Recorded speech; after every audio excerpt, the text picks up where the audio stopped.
though, we're going to go a little Big East, Big 12 flavor for you. We got Georgetown and Missouri coming up.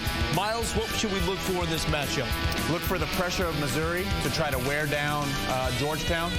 Absolutely, and again, it's a clash of styles now. For Missouri, they're playing 2 hours away from home. They play extremely well on their own turf. So I think this is about a measuring game for Georgetown. Can they maintain their focus for 40 minutes? And remember, on their offense, I talked to their coach, Darryl Pruitt. He said last year we didn't have depth, so, you know, it's about cutting X's and O's with that Princeton-style offense. They would get tired, and that would hurt them on the defensive end. John Thompson III saying at this point there's still a lot of question marks that need to be answered inside that locker room for Georgetown. A lot of coaches are saying that about their team this season. What's the biggest question mark you have for both Georgetown and Missouri coming into this game?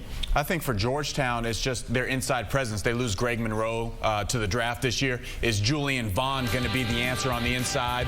And then can Chris Wright and Austin Freeman live up to the high expectations that this guard tandem has as one of the best backcourts in the Big East? For Missouri, it's just going to be, will the fastest 40 minutes in basketball be able to continue at that pace for the whole season? Can Georgetown keep up this pace from deep? They're coming off a performance. Austin Freeman tied a program record, 7 3-pointers. Can they keep that up? Well, for JT3, he knows what he has in his veteran players. He knows that they handle the pressure when they go against Louisville. They've seen this before. But again, it's having the confidence in their younger players. Players coming off the bench, can they maintain that same composure? Because what's Missouri want to do with a young person? He wants to rattle them and have them not be smooth. And Missouri has the talent, especially in that backcourt, to get some pressure on them, force some turnovers, which was an issue for Georgetown in the most recent win. Got to live up to JT Terrell. Let's see if they can do it out in KC. We are in America's heartland tonight, Kansas City, Missouri, and the Sprint Center.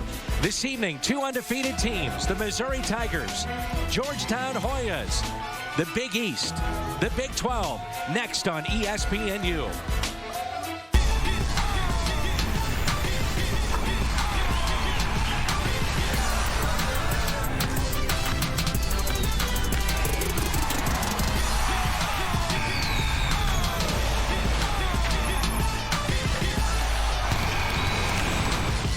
To 15,000 expected tonight here in Kansas City in the Sprint Center. Georgetown, number 14 in the land. They'll take on number 8, the Missouri Tigers. And with Doug Gottlieb, I'm Dan McLaughlin. Welcome to college basketball here on ESPNU. And Doug, when you look at these two teams, they're undefeated, but yet they do it in different ways. So what gives tonight? Yeah, well, a game of tempos, really. I mean, Georgetown wants to play at a more measured pace. They do shoot a lot of threes, but they do it kind of on their own doing. When they find a good shot, 3 seconds in, 33 seconds in to a shot clock. And of course, Missouri, the fastest 40 minutes in college basketball. They want to play fast, faster, and fastest if possible. I think this is a game of two tempos. Let's take a look at our Star Watch. On the left, that is the preseason Big East Player of the Year, Austin Freeman, averaging 20 points a game. He had a school record with 7 threes in their last game over the weekend. And then a Baltimore, Maryland native. He grew up cheering for the Hoyas on the right. That's Kimmy English, one of the top stars inside the Big 12. And Kim English, a very smooth basketball player, the kind of the face of this program. And Austin Freeman, in his senior year, has shown great leadership so far for the Hoyas. Missouri Tigers wearing gold uniforms. They are the home team, even though they're not in Columbia here in Kansas City, Missouri. They'll represent the home team and Georgetown in the dark uniforms. Wright, Freeman, Clark, Thompson, and Vaughn for Georgetown, Dixon, Denman, English, Ratliff, and Bowers for the University of Missouri. What, this is not a neutral site environment? No. JT3, John Thompson, was asked about that this morning. He said, this isn't a neutral site. He said, you see that Tiger on the floor? This is Missouri's home court. Shot clock approaching 10. Little backdoor, nice play. And the first 2 of the evening for Chris Wright, the senior from Maryland. Although Georgetown has gotten away from running pure Princeton, that was a pure Princeton read and react backdoor cut. And a foul that'll go against Jason Clark, the junior from Arlington, Virginia. And here's what I mean, Dan. They're still using Princeton principles. And by that, if you dribble at one of your teammates, the first cutter automatically cuts to the basket on the second bounce. And they practice those backdoor passes. That's why you have such well-rounded pros when they come out of Georgetown, because they can dribble, pass, and shoot. John Thompson III, the Princeton captain. back in 1988, so he understands those principles. They call it the system, what he runs, and that's a foul on Hollis Thompson. And there's a look at Mike Anderson upcoming. He is closing in on 100 wins in his tenure at Missouri and a great record of 93-46. And the interesting thing about a Mike Anderson coach team is, though they want to play fast, they also don't want to turn the basketball over. And that's a huge key tonight against a Georgetown team that's going to run a 2-3 zone and try and extend it and use their wits to get some steals. Ratliff was short with the shot in the hands of Chris Wright. Really a transition year in many ways for Georgetown. Gone is Greg Monroe, 7th overall pick by Detroit in the NBA draft, so they're going with guard play this year.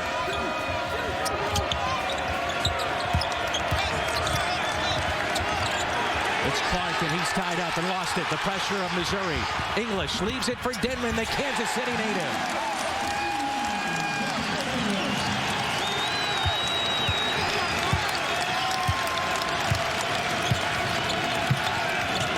Tied up at 2-2, just underway. 2 undefeated teams in the top 15. What a move inside for the Hoyas. Chris Wright. Dixon the other way, and he's fouled. Already 3 team fouls. A minute 50 in this game against Georgetown. Number 4, Chris Wright, personal foul number 1. Team foul number 3. The best way to beat pressure is not a backdoor cut. It's not a play set. It's for the point guard to see the pressure and attack it with the dribble. But the difference in this Georgetown offense versus the pure Princeton offense is sometimes there's not space for that half-court to bucket penetration. Sometimes there's actually guys in your way because there's set cut, set spacing. That's one of the things that John Thompson preaches to his team is we have to space the floor and use our shooters so we can put the ball on the deck. Dixon, 1 of 2 from the free throw line. That sets up the pressure of Missouri. Now, Doug, the question for you, and we were talking to John Thompson the third before the game about the pressure of Missouri, and Mike Anderson telling us also today this is probably the deepest team that he has, so waves of guys that he can throw at these guards. How can they make it through the full 40 minutes of play? Well, I think it helps that they're running some 2-3 zone. And don't forget, you have 4 TV timeouts a half. This is a veteran crew. They're in good shape. 3 is no good. Tipped, kept alive inside. Oh, what a play by the big man for Georgetown, Julian Vaughn. Yeah, gone is Greg Monroe, but Julian Vaughn is more of your prototype big guy where he can play around the basket, whereas Monroe is so skilled at the high post. Ratliff inside, the junior college player of the year a season ago.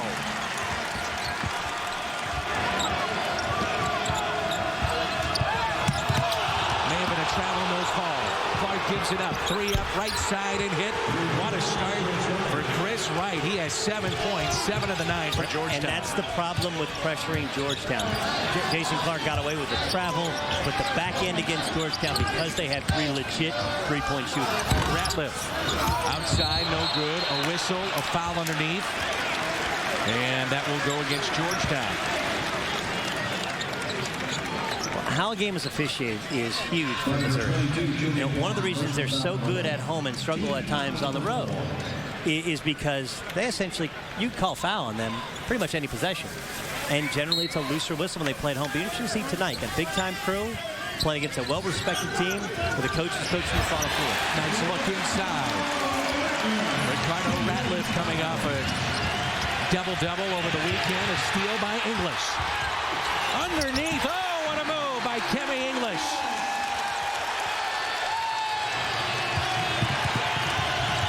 Clark the other way for Georgetown. He answers. We may see this back and forth all night long. Well, you see, what you saw there from Missouri was the parlay. You get a bucket off an inbounds pass with Ricardo Ratliff, who looks offensive-minded, and then they get the parlay and the steal. But credit Georgetown. The best way to beat a press is not to beat it and pull it out. It's to attack. Here's Wright. Gives it up. The 3 up and hit by Hollis Thompson, the sophomore from Los Angeles. Oh, yeah, by the way, Thompson can also shoot the basketball. A very, very skilled Georgetown starting lineup. Dixon short. And the miss is picked up by Henry Sims, the junior from Baltimore, Maryland. Okay, now Georgetown gets into their half-court sets, and they're still looking for perimeter shots and penetration, but again, doing it at their own pace. 14-9, Georgetown leading Missouri.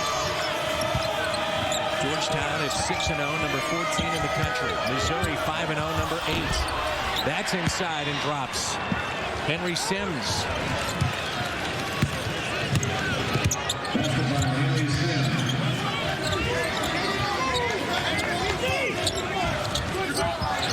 Dixon against Wright, pushed off, no call. Ball is loose. It stays with Missouri.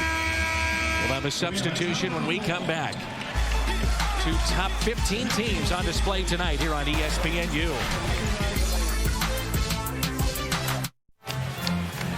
One of the all-time greats in Missouri history, John Sunvold. He played on the team that last time saw Georgetown back in 1982. John Thompson, Norm Stewart, Patrick Ewing, Ricky Frazier. That was the team that actually went, the Georgetown team, to the national championship game and lost that year to a guy named Michael Jordan. He was pretty good. Jordan, just a freshman. Jimmy Black, the point guard. James Worthy. That Gordius, a pretty good little team they had. And one of only, 4 losses on the year for Mizzou? That was it. They lost to Houston in the NCAA tournament, 63-51. Georgetown to win. The ultimate in basketball irony is this. I played against Georgetown when John Thompson Jr., John Thompson III's father, famous coach, now radio host in D.C., was that coach.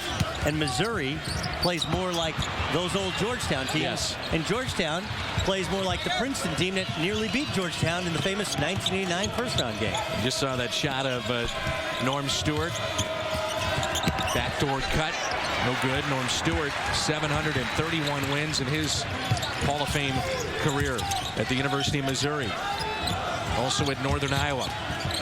This is Bowers and a travel. You mentioned the officiating crew. That's John Higgins with the call. Also Tony Green and James Breeding. Those are our officials tonight. 16-9. Georgetown on top. And a special shout out to Steve Wilmer, a longtime official, especially in the Big 12. Hurt his knee 2 days ago and has decided to retire. He's a very well-respected ref who, unfortunately, never got a chance to officiate in the Final Four. Personally, as a former player, when Wilmer officiated games, I think that's wrong. I think, though his style is different, he's a very, very good ref. Here's Chris Wright, his first miss of the night, and a foul underneath against Georgetown. All you can ask for is a fair whistle and a guy you know what you're going to get. Wilmer would let you play. He'd talk a ton. He's famous for talking back to Bob Knight in the movie Blue Chips. Right. So he's got that, but no Final Four. Steve, tip of the cap to you. Last year, this Georgetown team was 23-11. They lost to Ohio in a first-round upset. The NCAA tournament, they're predicted 4th this year in the Big East. And again, the Big East, as you know, Doug, will be loaded. Here's Bowers, and that drops. And you could easily make a case that though Mizzou has yet to play an A game this year, Lawrence Bowers has been their most consistent offensive player. He is such a weapon. Long arms, nice little jump hook, and also a weapon in the back of their press. Had torn ligaments in his wrist a year ago. That's a kick. So he has recovered from that. And right now, Bowers at 12 points a game. ESPN, the home court of college hoops tomorrow night. The U shoots a doubleheader your way. First at 7:15 Eastern, Indiana takes on Boston College in the ACC Big Ten Challenge. Presented by Dick's Sporting Goods. Then at 9:15, Ashton Gibb and number 3 Pitt. The Panthers host Duquesne. College basketball on the U and ESPNU HD tomorrow night. And look for Talib Zana, the sophomore for Pittsburgh. Just a fantastic athlete who has really kind of come into his own and given them a spark, especially on the offensive board for the Pitt Panthers. And a miss. Picked up by Phil Pressey. And he is quick. Pressey thought about shooting the 3. It's Phil Pressey. His brother is Matt Pressey. And their dad, Paul Pressey.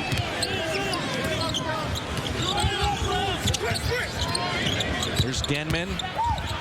Little floater in the lane. Marcus Denman. Kansas City native pulls the Tigers to within 3. We talked to Mike Anderson about those kids from Kansas City, what it would be like for them tonight. Would there be nerves? And he said, I don't think so. If anything, they're ready to play.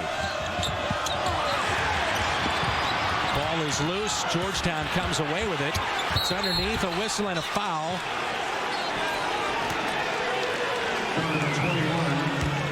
And a look at the Kansas City pipeline to Columbia, Missouri.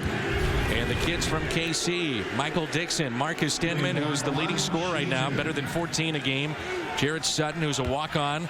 And Steve Moore, you'll see him get some quality minutes. Matter of fact, he'll check in momentarily for Missouri. At the line, Julian Vaughn, who added 15 pounds of muscle this past offseason. There's a look at Steve Moore. Worked out with Roy Hibbert, that line of big men at Georgetown. And Lubick also just checked in for Georgetown. They expect big things of him. He's yet to still kind of feeling his way as freshman. It's a great test for Flip Pressey here. Markel Brown, some of these young players on both sides getting an opportunity against a ranked opponent to prove they deserve more minutes. Tip to Pressey. Denman thought about the three. Gives it up to Moore. No good. Hits the deck. He plays about 13 minutes a game, and Moore may be hurt. Slow to get up. And holding his left side.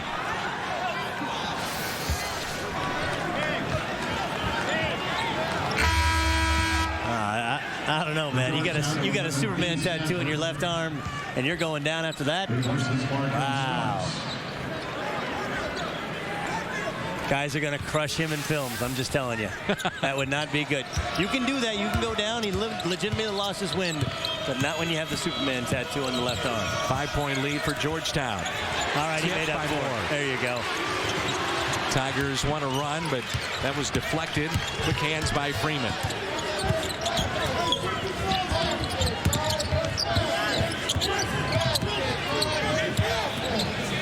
Safford can shoot it from out there.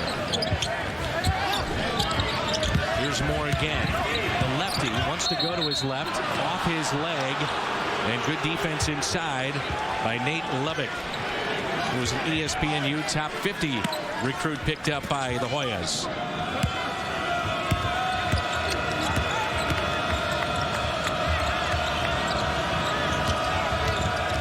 Nice cut and wide open the layup. Too easy for V. Sanford. Great play, though, by Lubbock. I talked to John Thompson. He wants to play more, but he has to earn his minutes. He saw the pressure, squared up to the basket, one big bounce, backdoor pass. That's where they like him. A very skilled, bruising big man, playing the low and the high post. 7-point lead for Georgetown.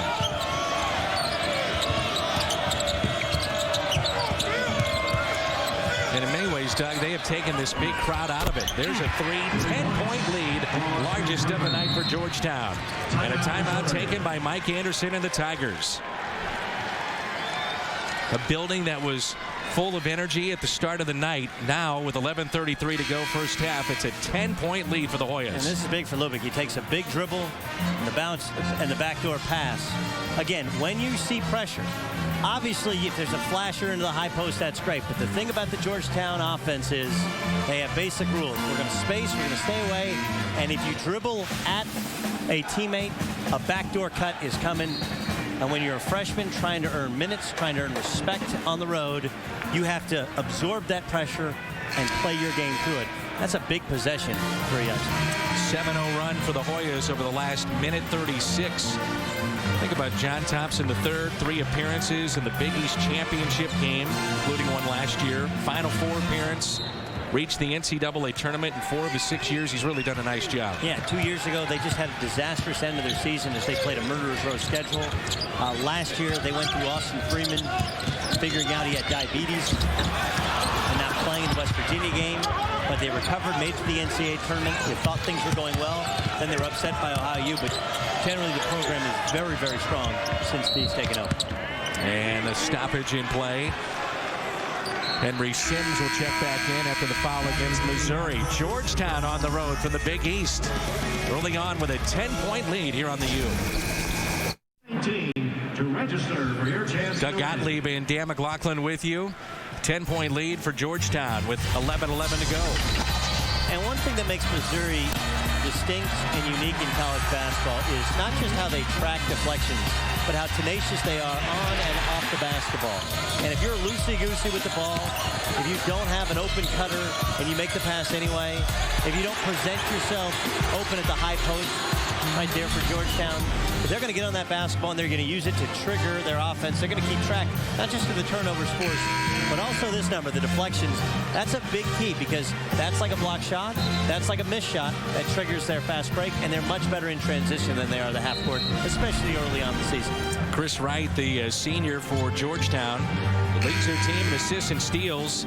7 assists per game, but tonight he's been a scorer with 7 points. Well, he reads and reacts to the defense. If you look back in the NC State game, he took over that game as a scorer. Look back in the ODU game, which is their closest game of the year, he was more facilitator. So he reads and reacts. But again, another deflection for Missouri, triggering a fast break. Here's Safford. Now to Pressey, the junior college transfer. Hits the three.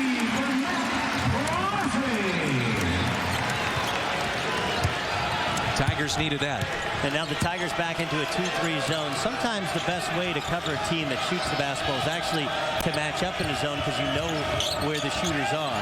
Georgetown, though, does do a good job of relocating against the zone defense. Georgetown is now 10 of 13 from the floor to start this game. 10 of 13. Well, the difference in Jason Clark this year was last year. Last year, he doesn't take that dribble. He takes the contested shot. English got it blocked but was fouled. He draws contact. And you can see him holding that right hand. He was dealing with a situation in the shoot-around today where his right hand and also his left hand were hurting him. And if you're a shooter, you got to have your hands, Doug. Yes, you do. I've been told. So I've been told. You're a good assist man. Yes. Now, this is something that has been a bit surprising for the Tigers. This is their best shooter at the line, but yet from the free throw line, he has been terrible this year. That's now 11 of 21 for a guy that shot 73% a year ago. Well, I can tell you, it leaves you in a heartbeat. Now, there's nothing wrong with his release. It is a mental thing. I mean, you know, Big 12 fans remember I was a horrific free throw shooter. I didn't want to bring it up. No, but I mean, I was an 80% free throw shooter in high school. But all of a sudden you get the yips, and it is very difficult to get out of, even when your release is fine, even when your rhythm is fine. There's Freeman, the Big 12, or rather, excuse me, Big East preseason player of the year, putting one on the Big 12 with that high arcing three from the left side.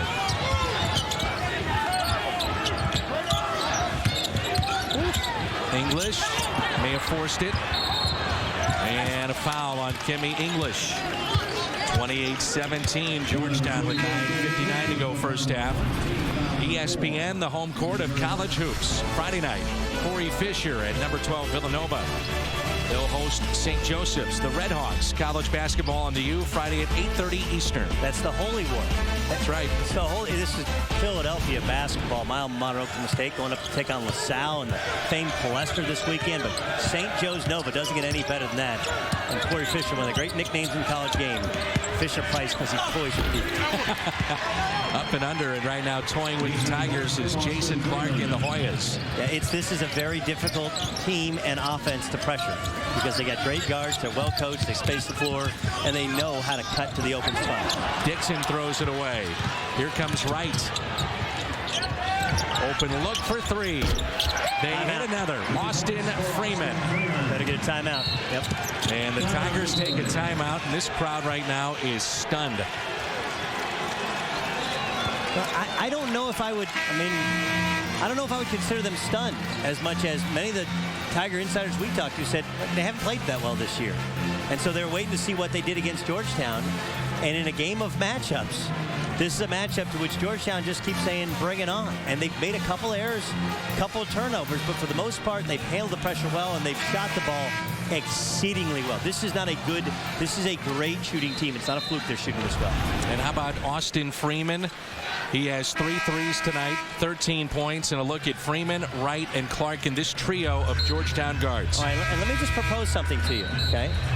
The Duke team that won the national title last year, did they have anybody that could score inside? But they had a terrific one who was a solid senior who could score, who could also facilitate the offense.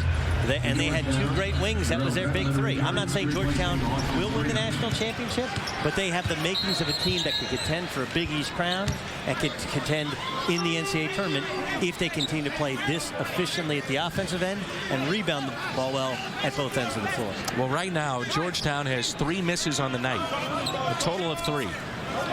And they lead 33-17. John Thompson, the third there. 6-0 for the second straight season to start the year.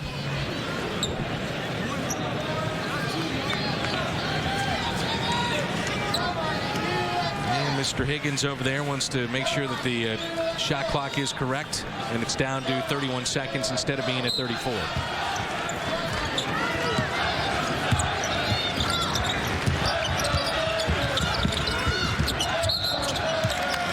And that'll go against Missouri. And Michael Dixon whistled for the foul after he passed it away to English. It's a good call. Moved on the screen. And Missouri undoubtedly is out of sync. And you look back to their game over the weekend, they only led by 2 at the half.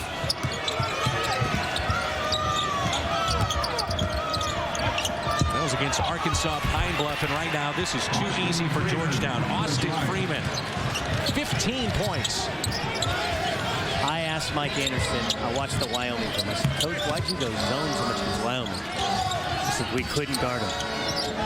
I think you can expect to see a zone, because right now they can't guard Georgetown. Marcus Denman hits the 3. Denman for Missouri, his 15th 3 of the year. That leads them in that category. Right now, Missouri, no answer for Chris Wright, and in particular, Austin Freeman. They've got Dixon on Freeman right now. Tipped by Bowers and out of bounds with 16 on the shot clock. Substitution, B. Sanford back in the game, along with Nate Lubbock. And here's the difference in substitution patterns. Whereas Missouri's running 4 guys in at a time, John Thompson's being very, very smart, leaving Freeman and Wright in as he brings some youngsters in to help the Jason Clark catch his breath. And Julian Vaughn catches breath. He's never leaving a bad non-offensive lineup on the floor. Nice look, shot clock at 3, and they beat it with the 3. B. Sanford, his second of the night. An 18-point lead for Georgetown. Denman again for 3. It's another. Like Pleasantville with all these jump shots going in. Georgetown very patiently breaking that pressure of Missouri. Great spacing, and Freeman another one. That one's strong. Denman the rebound. Here's Kimmy English. He'll take it in.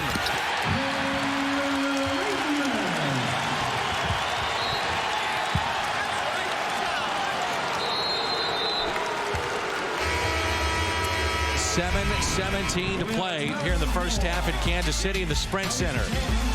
It has been all Georgetown so far on the road.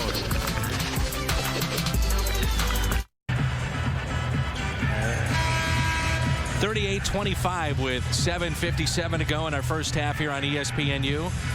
Doug Gottlieb and Dan McLaughlin with you. You know, they're shooting the ball so well. Where have I seen this before? Oh, boy. You remember last year at the Verizon Center? Duke comes to town, ended up being the national champion, and this same Georgetown team shot 71% from the floor in front of the president.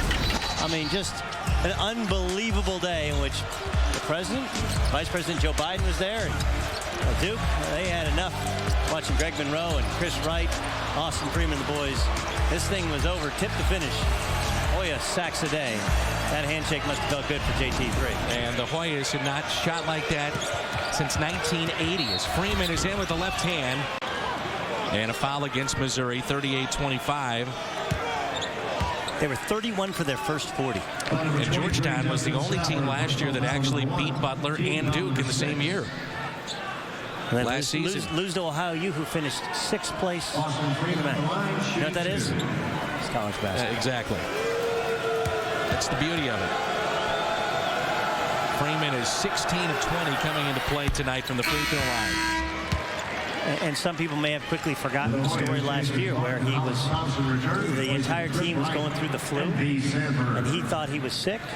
They come back from playing Syracuse. They're getting ready to play West Virginia, and he told his coach, "Coach, I don't think I can go." And John Thompson said, "Hey, you got a cold. You can play." In the middle of the night, the trainer came to him and said, "Coach, we got to take him back to D.C. Something's not right." Found out he had type 1 diabetes. And since then, he really has taken good care of his body, paid special attention to his diet, and been a much more consistent player. Ratliff missed the dunk, and it's that kind of night right now for Missouri. basketball is tied up. It's a jump ball, and Georgetown will have it. The missed dunk by Ricardo Ratliff. Well, Ratliff's kind of a BTR guy. He's a below-the-rim guy. As Dixon reads that they're forcing him away from the screen. And that's the difference in the level of competition that he played at in junior college and that he's been playing at recently, is that you can get away with that. And Thompson just got a piece, too. Yeah, he got a piece. That's why he missed the dunk. First, you don't have to dunk. But second, if you are going to dunk, go up 2 hands and finish it, and that should be an and one. Thompson shouldn't be able to get a piece of it.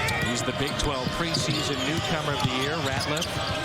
And the National Junior College Player of the Year season ago, but still trying to make this transition. A jump ball, and it's back to Missouri. Well, Missouri's trying to make this into a street fight, doing a very good job of it. Offensively, so much of it's about rhythm, and with the continuing substitutions, as Mike Anderson's trying to find a team that can defend properly, it ends up actually hurting them at the offensive end. Denman picks up his dribble, now goes inside to Ratliff. Ratliff gets it blocked, stays with it. Ratliff is very offensive-minded, had an early drive, had an early field goal on that drive, then gets that finish. See if they can continue to feed him. The steal. Here's Denman. Takes it in, and offensive foul on Marcus Denman.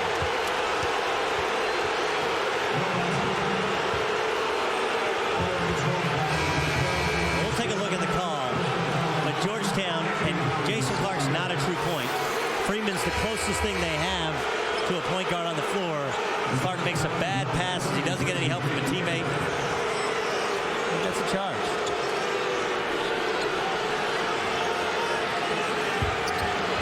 Yeah, that's a charge. Missouri again setting up their full court pressure. Under 6 minutes to go, first half.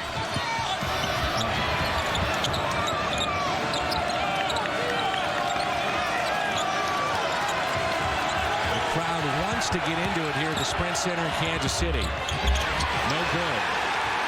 Safford. English, little pump fake, feeds it underneath. Ratliff. And he'll go to the line and shoot 2. Now, what's interesting about Ratliff, Doug, is that here's an inside presence from Missouri. He's only been to the line 4 times in 5 games. Well, he's getting the line here again. And credit Missouri. Now, he's playing with all 4 returning players. He's playing with the most veteran Missouri lineup he can possibly play with. And he's their new weapon. And yet they're still focusing on him throwing in the basketball. That shows the trust that he has gained in practice that he can score when he gets the ball down low. Central Florida Community College, he averaged 27 points, 11 rebounds. You don't hear this very often, but they retired his number, the junior college ranks. I got to tell you, I'm not sure I've ever heard it. Yep. Outside of maybe Larry Johnson, the greatest junior college player ever. Lead now cut to 12. Missouri is 3 of 6 from the free throw line. Dixon forces Clark in the lane. And that drops. Jason Clark. Clark, not a true point, but accepting responsibility to lead the team. And much like Chris Wright, with a great spin move and great spacing around it, puts his head down and drives the basketball. That's Darrell Benneman getting his first minutes of the evening for the Hoyas, and whistle for the foul, the sophomore out of Warrenton, Virginia.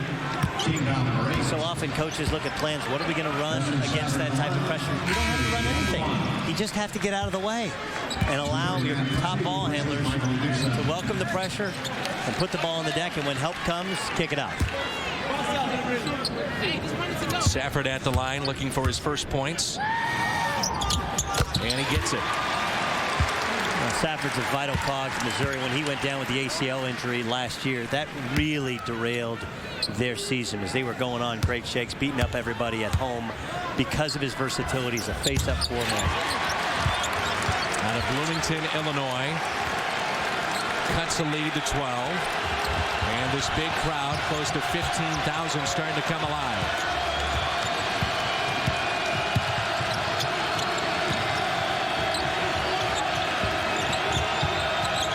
Another backdoor to right, but that was deflected. That was Tim English reading it in help, making the deflection. Preciado in and foul. Matt Pressey, the junior out of Dallas. Everyone in the world knows you dribble in Georgetown, dribble at your teammate. He's going back door. Watch Kim English slide over and just get a finger on it and help.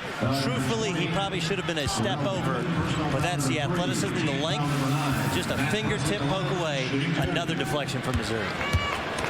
Matt Pressey, who's at the line, was also first-team junior college All-American. Mike Anderson wants him to be the J.T. Tiller. And for non-Missouri fans, you don't remember, J.T. Tiller was a low-maintenance offensive player. He great scored defender. a point, but he was a great defender and did not require any maintenance at the offensive end. Didn't have to have a shot to make a tremendous impact in the game. That's the impact they think he can have. On their feet here in Kansas City. And that'll quiet you real quickly. Henry Sims with the flush.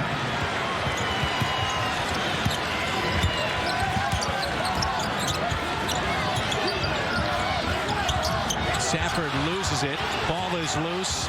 Tied up again. And we'll get a jump ball back to the Hoyas. Now this is the safety valve, Dan. This is a called play on an inbound. It's also a read. As Austin Freeman's going to come down, as Jason Clark runs the baseline, then he's going to go long. And as he goes long, now all of a sudden you have spacing.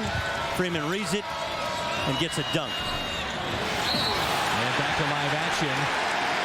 Over the back, Safford had position. By the way, the largest lead tonight, 18 points for Georgetown. 4:20 to go first half. And despite the fact that momentum seems to have swung in Mizzou's favor, the reason Georgetown has kept this double-digit lead is they've continued to attack and make Missouri pay for that full-court pressure. A big key for Missouri is getting to the free throw line, not just because you get Georgetown, who has limited depth, in trouble, but also because it allows you to set up your press and get the right personnel in the right spots. But Georgetown seems very, very prepared. Having two wings as safety valves, allowing the point guard to operate and get open, and then getting into their press break in a very, very quick fashion. Missouri 8 of 11 from the free throw line. Georgetown has been to the line just 4 times. Safford hits them both. So now Freeman takes the ball inbounds, and Wright's going to try and get in. And when they get doubled, now you have Freeman getting the ball back. That's the ideal way of simply walking the ball up. A two-guard set with your best ball handlers back there. Just over 4 minutes to go. Here's Wright. Open man again. He is red hot. Austin Freeman. You just can't lose him right now. Now you're helping off the wrong guys if you're Missouri. You have to help off the non-scores off Markel Starks instead of helping off of Austin Freeman. English the miss. And picked up by the freshman Lubbock. Here's Freeman. Trouble. Kicks it out to Wright. Those two, the 1-2 combination right now for Georgetown. A rare miss. They have shot lights out. Denman wide open for 3. Yes.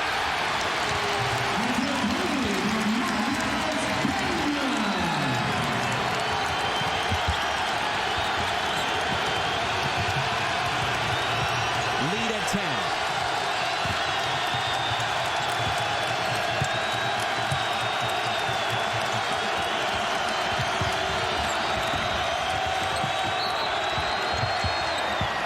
And a whistle. That'll go against Safford of Missouri. Of all the guys you don't want to leave, Dan, 15, not the guy to leave open at the top. I'm Mo Galindo. Coming up at the half, Kemba Walker drops 30 again. But UConn gets a real challenge from New Hampshire. Now all even in the ACC Big Ten Challenge. And we'll let you know why Michigan State could actually beat #1 Duke tomorrow night in Durham. It's all coming up at the half. Dan, Doug, back to you. All right, Lowell, thank you, and welcome back to the Sprint Center in Kansas City. Doug Gottlieb and Dan McLaughlin with you. Georgetown, Missouri, 2 undefeated teams. What are you seeing here, Doug? Well, this is called rejecting a screen. As the ball eventually here will come to Chris Wright. You watch Markel Starks. He's going to clear through and come off of a down screen from Austin Freeman. But as the ball goes to Wright, freeze it right there, guys. Wright rejects the screen and drives baseline. So Kim English slides over to help, but you cannot leave Austin Freeman for an open jump shot. If you're going to leave anyone, leave Markel Starks. Okay, he hasn't looked like he wants any part of shooting the basketball.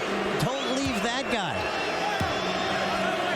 And Georgetown overall has been lights out here in this ball game and in the first half. And for a team that really dedicates himself to the defensive end, and talking about Missouri here in the first half, they're going to give up over 50 points to Georgetown.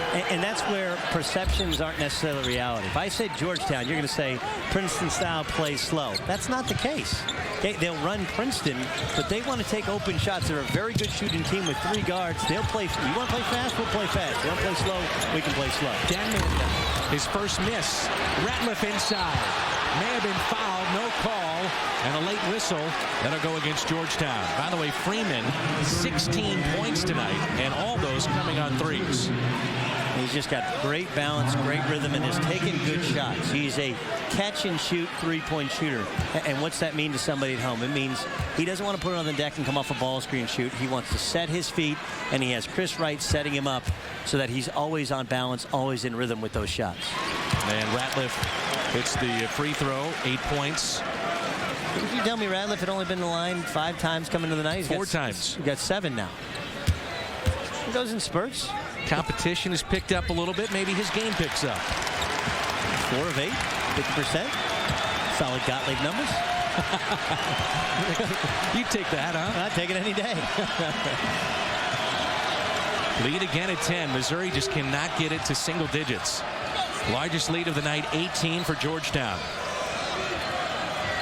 Flashing, Sims in the paint. That's the second big bucket for Sims. Georgetown can get away offensively with this lineup. Essentially, only Freeman and Wright as proven commodities. Denman for 3. One guy that has kept them in this game has been Marcus Denman, 16 points. The Kansas City native.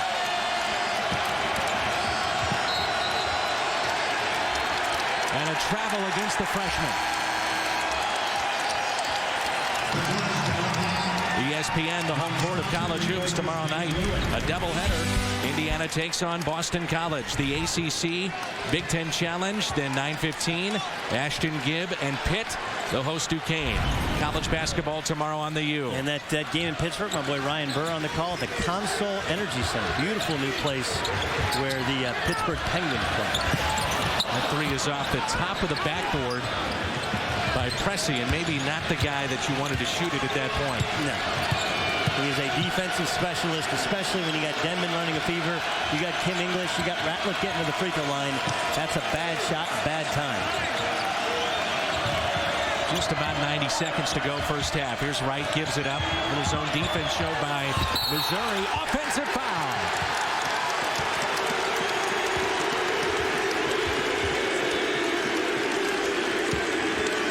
I don't think it's a bad call, but I know what Austin Freeman was trying to do. He tries to jump to the side and avoid the contact, and probably did it. But if you look at Steve Moore, he did have position, did have his hands up, and he gets the call. Just stop and pop and hit the mid-range jump shot. This is Ratliff. Little ball fake. Chance at a three-point play for Missouri.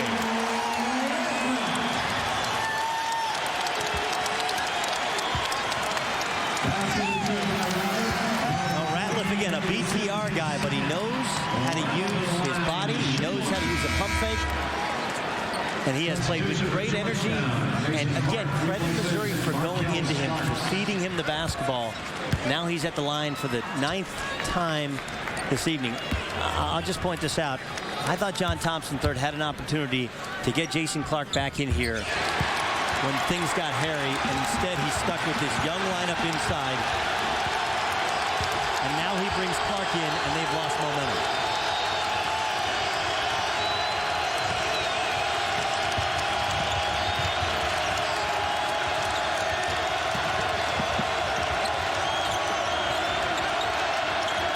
Shot clock at 15. Down to 10. Ratliff all over Thompson. Here's Wright. Down to 3. Looking for help. Freeman lets it fly. Oh, count it! And Mike Anderson is saying that the buzzer went off on the shot clock. And right now a difference of 1 second. Game clock and shot clock. And these fans can't believe it.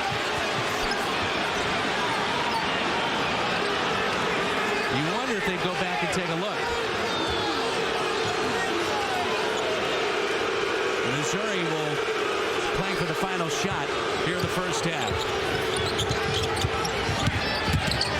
Pressey all the way in. Yes! And count it.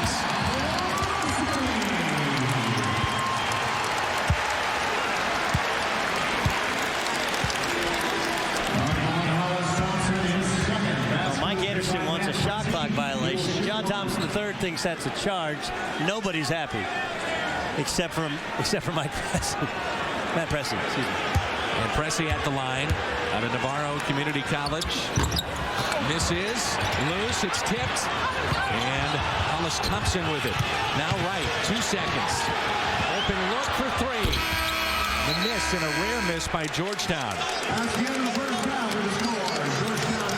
Mike Anderson still pleading his case to the officials about the shot clock violation, if there was one. All right, here. Remember, zeros on the clock first. Yeah, that's still in his hand. That's a violation. And one of the reasons why you would assume the officials, and clearly that's still in his hand, and 0, that should be taken away, but it got so loud in here that you could not hear it, too. The most important part is the 0. The 0 hit first. That shot should be no good. 27-15 run for Missouri to end the half. Let's go to Lowell Galindo with Sports Center U. Thank you, guys. Here with Miles Simon and Adrian Branch. We started off with a little ACC Big Ten Challenge. North Carolina and Illinois. Dexter Strickland falling away. It's no good, but the Alabama transfers there.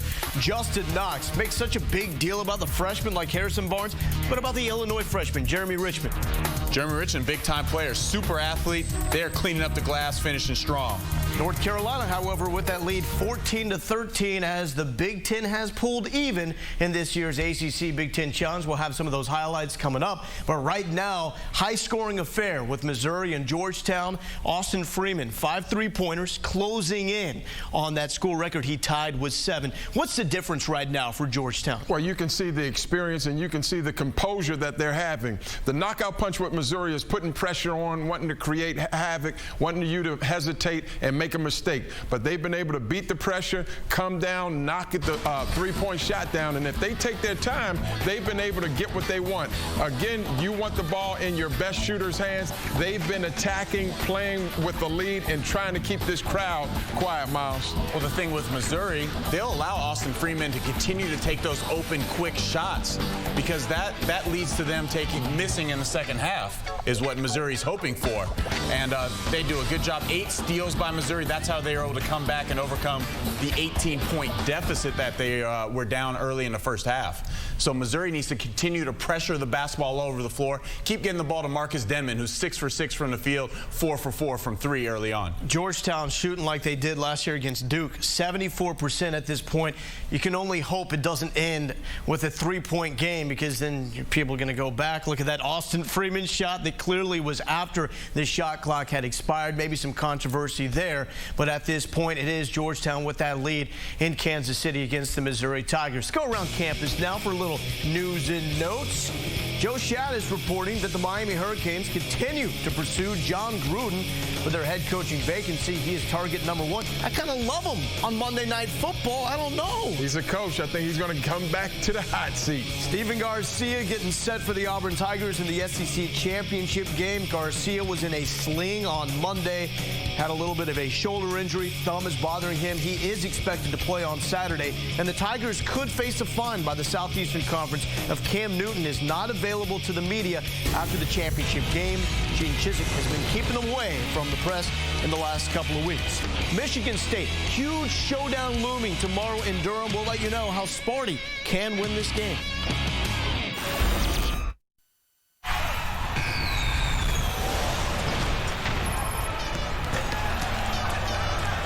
Teams will be 54-47, Georgetown leading Missouri here in Kansas City.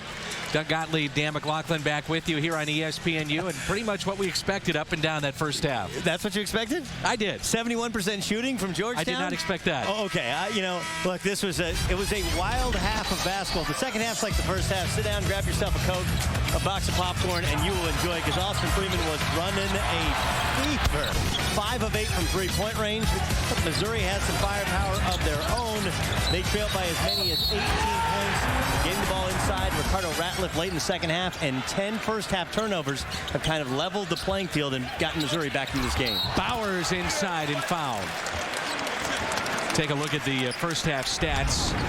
And Austin Freeman, 19 points, 5 of 8 from behind the arc. 71% for Georgetown, as Doug mentioned. And for the Missouri Tigers, Kimmy English going up against the team that he rooted for as a kid, 5 points, 2 of 5. And that's a look at the turnovers forced as well, 10. But let's go back to the three-point play that was. It counted. It clearly showed that time had expired against Georgetown, but the officials, in talking with them, they say it has to count. Yeah, we'll show that to you on the next dead ball. It counts because it's a judgment call, and it wasn't the last play of the half. I'll explain it further when we get a better chance. Freeman inside, tipped by Dixon. Knocked out of bounds. Great hustle play by Missouri.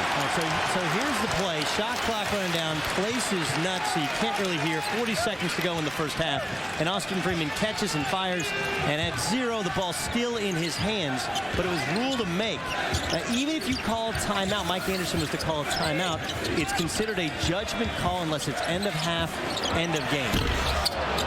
Whereas had he had a foot on the line, they could have gone back at the half and changed it from a 3 to a 2. That's by rule. So though it was wrongly called a make, because it's a bang-bang play, it's considered a judgment call. A double team down on the baseline. Again, it's worth repeating. Georgetown shooting 71% the first half. A rare miss that time, but they get the second chance opportunity, but stolen away by Dixon. Dixon leans in. Oh, Ratliff, his second miss on a dunk. They'll set up the offense with a fresh 35. But the second shots and the peskiness of the defensive end, Missouri has great energy out of the half. Look at that muscle inside by Ratliff. Got away with a little shuffle underneath the pump fake. This is where Missouri makes you pay, trying to parlay a bucket into a steal.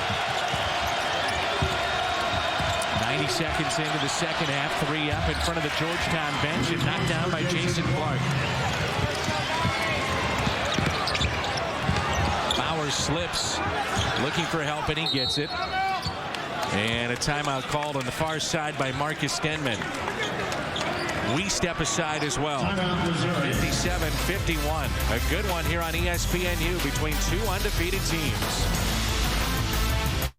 Back in Kansas City, a road game for Georgetown, and then it doesn't get a lot easier over the weekend. Utah State at Georgetown on Saturday here on ESPNU. That's a huge game. Stu Morrill, who has long been against taking Utah State into these guaranteed games where you collect a paycheck and usually you collect a loss, he has finally broken that vow and played a guaranteed game because of the respect he has for Georgetown and what he knows Georgetown will do in helping his RPI, whether they win or lose. But Utah State consistently a 25-win team. I'm curious your thoughts as you look at the rest of the country, but in particular, when you talk about the Big East, a couple of years ago, they thought it was the best conference maybe in the history of college basketball.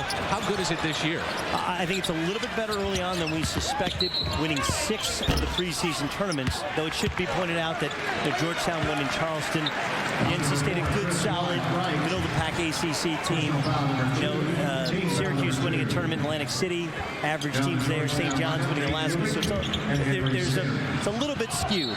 But I think the league is still very good, very talented, and with the exception of Georgetown and Pittsburgh, very young in a lot of spots. So teams like Syracuse, who may be overrated right now because they're not playing great and haven't played anybody, might be that good at the end of the year when they start to get more cohesive. And UConn with 2 huge wins in the Maui over Michigan State and Kentucky. Bowers, nice move. And they win again tonight. Connecticut does. And Kemba Walker with 30 points again. And Dane DeLegro is the starting center for New Hampshire. We lost their best player to a torn ACL. He called me last night and said, make sure you know we're going to pull off the upset. They really did tonight.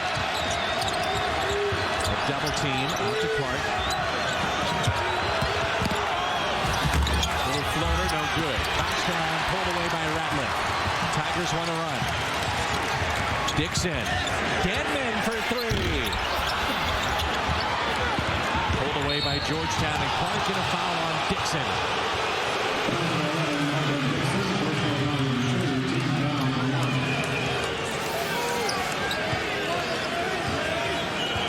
Foul.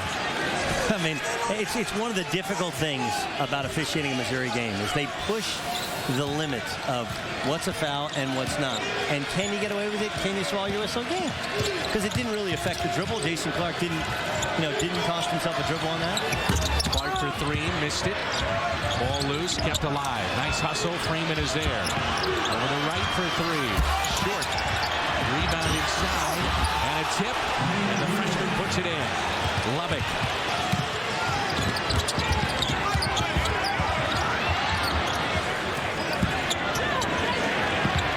Fans want to see Denman shoot it. Got it.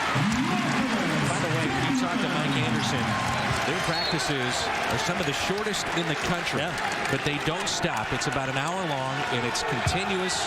And there's one guy that has a whistle that blows that whistle for fouls, Mike Anderson.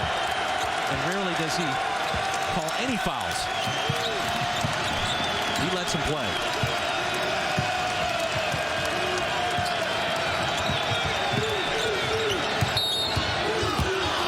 Foul on Ratliff. And having spoken to nearly every coach in the Big 12 about what's the deal with Missouri at home, Missouri on the road, and the difference is those nickel dime could be a foul, could swallow the whistle. That greatly affects the pace of a game.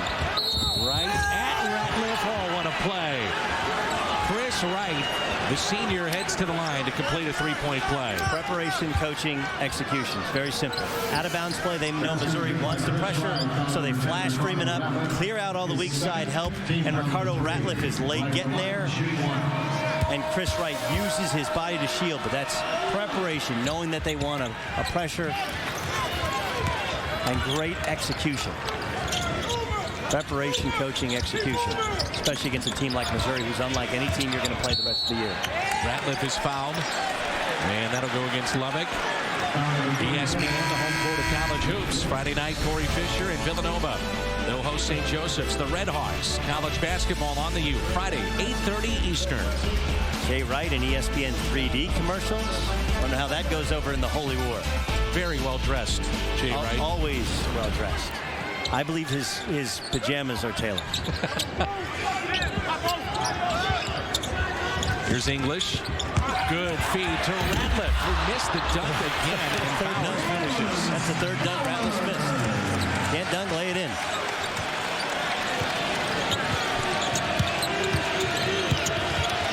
Lead is at 5. Freeman, who had 4 threes in the first, knocks down another. Austin Freeman. And that's where you're having trouble finding a place for Flip Pressey to play. Who's he going to guard? And if he guards Freeman, he cannot go under the screen. English is pushed out of bounds.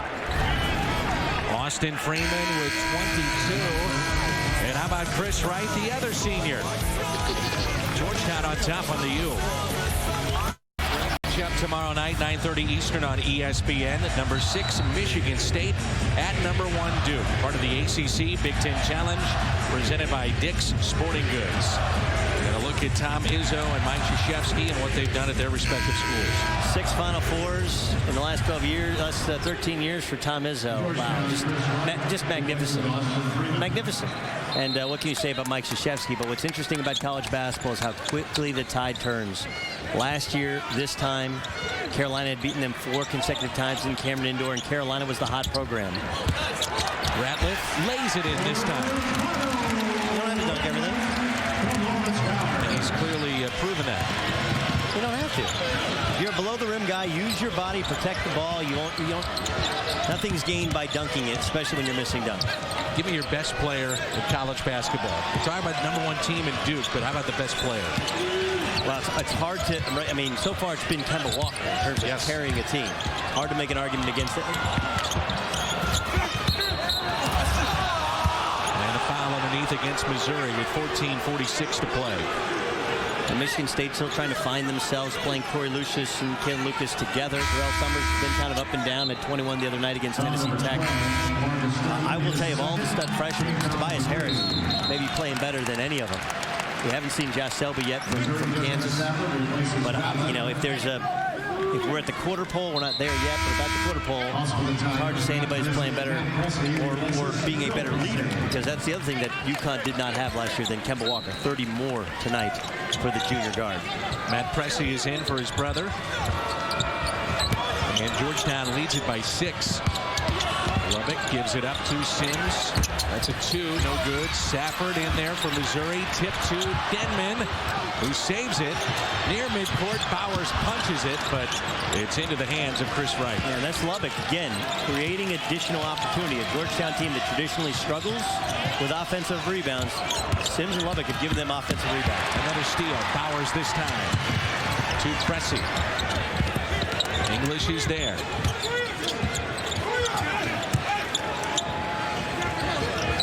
Pressey, open man, Safford.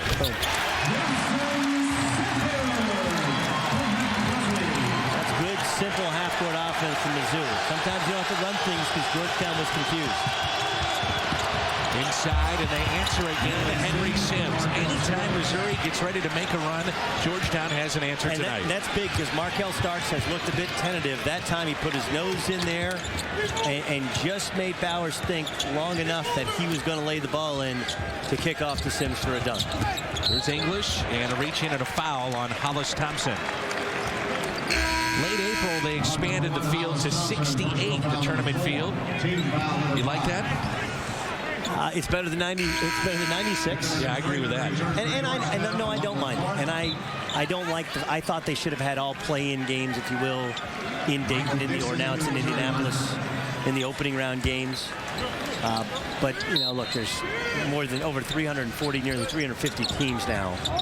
We'd be blind to not say we should expand a little bit, just a little bit. I'm hoping that more is not to come. Here is Dixon, little floater. Lead at 4 again.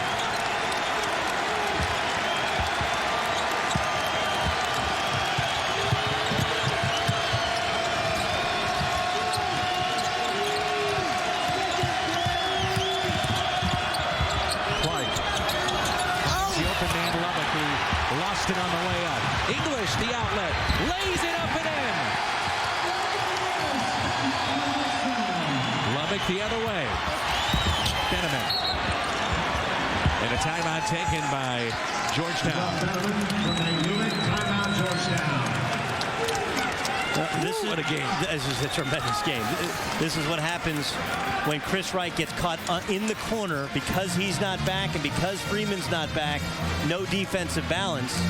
Then Georgetown gets it right back in, throws it in, and gets a layup. Just a quick aside. Really impressed by the feel from John Thompson III. You know, coaching is about a lot of different things. A lot of it is about feel. And he could feel Missouri continue to gain momentum, got to 4, so he brought his big 3 backcourt back in.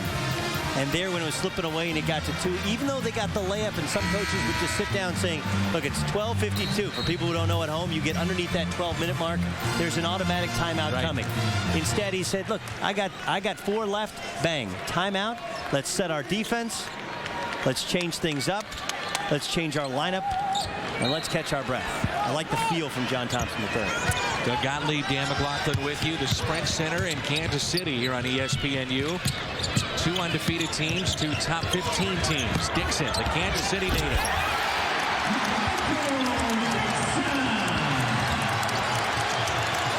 Closest Missouri has been in quite some time.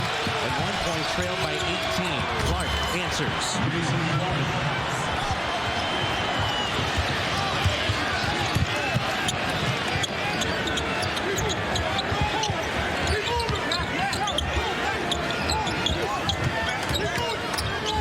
Dixon for three. Yes!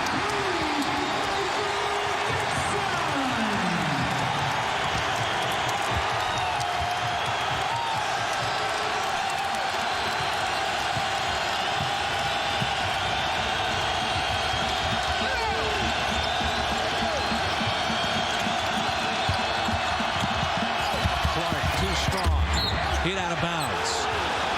And it'll stay with Georgetown. Michael Dixon. This is the closest that Missouri has been since we were tied at 9. 1 point lead for Georgetown on the U.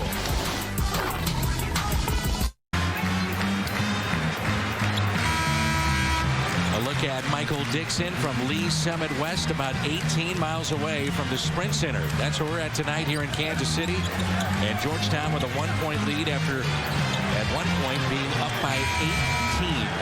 Doug Gottlieb, Dan McLaughlin with you. What a ball game. 2 unbeatens here on ESPNU.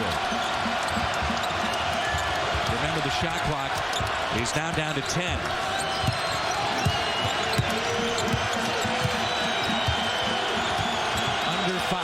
They've got to hurry up.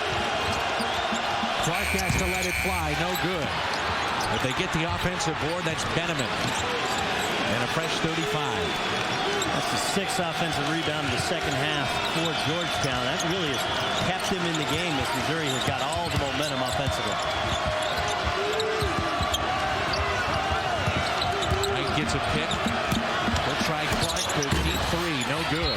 Over the back and an easy call. We could see that from here. That's Benjamin whistled for the foul. That's his 4th. Isn't this something that Missouri has a chance to take the lead? Dixon wasting no time.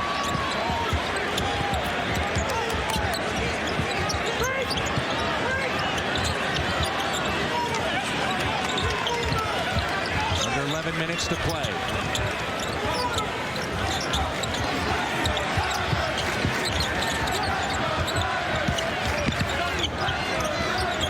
For the lead. Harris short. Denman hit out of bounds. Well, that's the second time he's done that. In that the rest of the Tigers are listening to their bench and turning the offense over and looking to get the ball inside. We got Dixon, who's got a hot hand. We got Denman, who's playing well offensively, and arguably the worst shooter on the floor, shooting with 6 seconds to go on the shot clock when he's not really open. Safford missed it. 2 air balls on that possession.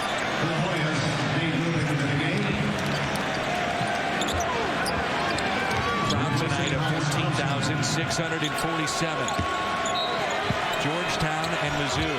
Georgetown number 14 in the land, 6-0. The Tigers number 8 in the country at 5-0.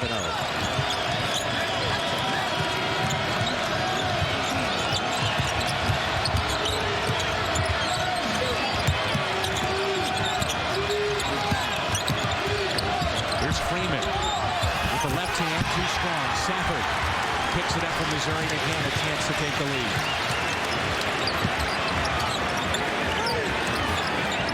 Dixon may have been hit, no call. They're going to call it a deflection, not the shot. And the fans wanted to call, but they don't get it.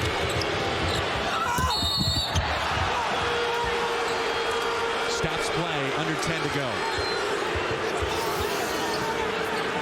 I have no clue why Dixon's shooting that basketball. He's not open. There's 26 to go on the shot clock. And though he had just hit his last 3, he's not a great shooter. He shoots about 38%. He's not a bad shooter. But when you're the point guard and you're the leader, that ain't what you're looking for.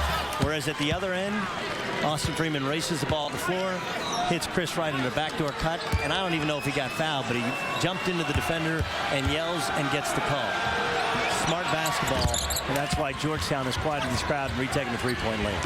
Chris Wright with 12.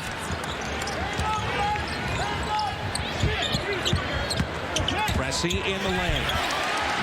Much better. Much better. And Ratliff was the key. Holding position. Mike Anderson has made the decision that he wants Ricardo Ratliff to carry this team. Look at that move. Spinning in the lane. Jason Clark. Clark with 15. And a foul. against Julian Vaughn. Number one rule of defense is stop the basketball. And Georgetown has continually put their nose down, spread the floor, and Jason Clark has done a terrific job of driving the basketball and creating havoc, and that was a great spin. Sanford is back in for the Hoyas. Kimmy English back in for Pressey for Missouri. Now this is Missouri's best lineup, and Mike Anderson went to this at the end of the first half, and that's how they got back into the game. Why do you say that? Why do you like these five? Well, because you have four veteran players. I mean, Safford at face-up four. That's a mismatch for if Lubick tries to cover him or if Sims tries to cover him. Okay, Ricardo Ratliff's their best inside player. They're very good and quick defensively, and Denman and English are good scorers at the wing. You got experience, you got scoring inside, you got tremendous defensive pressure. I think that's their best lineup, and I think that's what Mike Anderson's going to go with here in key situations. Missouri is 14 of 18 from the free throw line. Georgetown perfect tonight, 9 of 9. Good defense by Denman on Freeman. Shot clock at 10. Extended possession here for the Hoyas. Right too strong. They want to run. Here's English. And a quick foul on Freeman. The second foul on Freeman. ESPN, the home court of college hoops. Indiana and Boston College, 7:15 on the U. Duquesne and Pitt coming up at 9:15 on ESPNU. The Battle of Pittsburgh. Keep an eye on Boston College. Steve Donahue came over from Cornell. That's a team that just won the third place game at the Old Spice Classic. Reggie Jackson at the point. Vermont transfer Joe Trapani at the wing. He can shoot it. Yeah. Josh Southern inside. Good team, well coached. Indiana, Tom Crean. They may be better. I'll steal this from Jay Billis. Great line when we had our preview show at ESPN. They might be better, but the Big Ten's so good they might lose more games. The Big Ten is loaded this year. Lead back to 1. What a game here in Kansas City. Freeman tips. Missouri's got it. They almost handed it right back as Bowers looks for Marcus Denman. Deep three for the lead. Oh! Marcus Denman!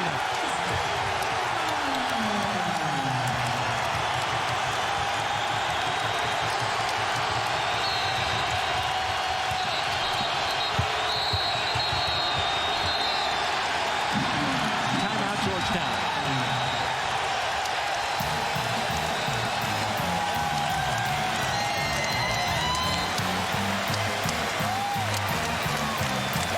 Now there's a difference in long-range shot. No, there's a difference. Denman hit a couple threes in the first half. He had 3 in the first half, and that's his 4th. And when he's on balance, and plus they have just great momentum, it allows you the opportunity of offensive rebound.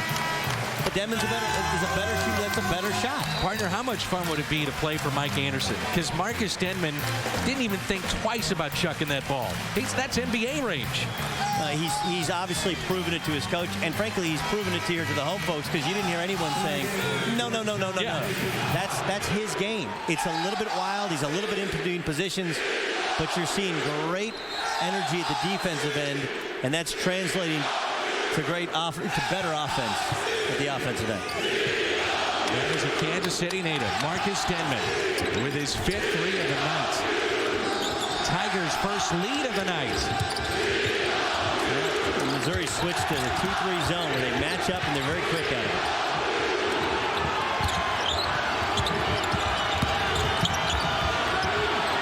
Three up right side and they hit. An answer v. Sanford. Are you kidding me?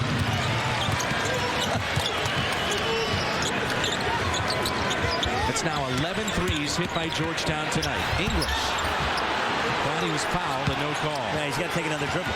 You got to take another dribble. You can't take off the left foot and be too finesseful. Take another dribble, draw the contact. The question for fans, I'm sure watching at home, Tigers at one point, if you're just joining us, down by 18. Now only down by 1. They just had their first lead of the night. How did they get back in this game? Well, deflections, turnovers. And frankly, Georgetown was shooting at such a high clip, you can't concede that a whole game. Right. Too strong. Georgetown shot 71% in the first half. What a ball game here tonight. March-type atmosphere. 78-77 Georgetown.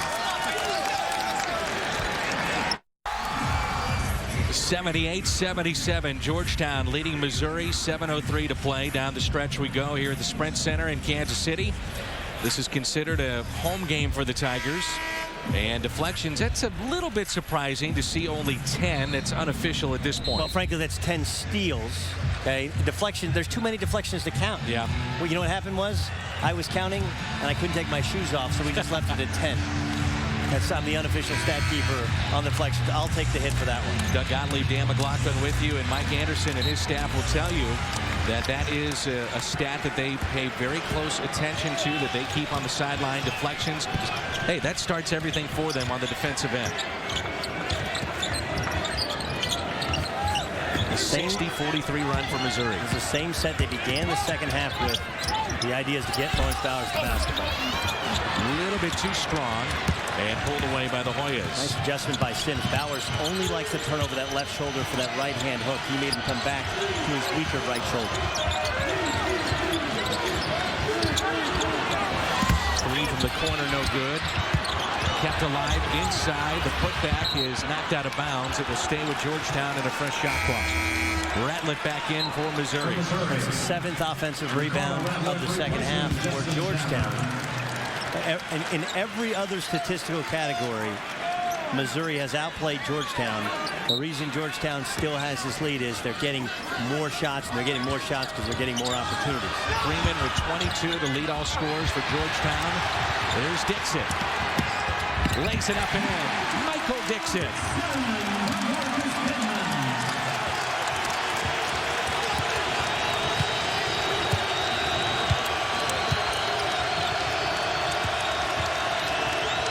Dixon with 10 for Missouri. They have 3 in double figures. Under 6 to play. Steele, English, 3-on-1. Here they come. Timmy English gives it up to Denman.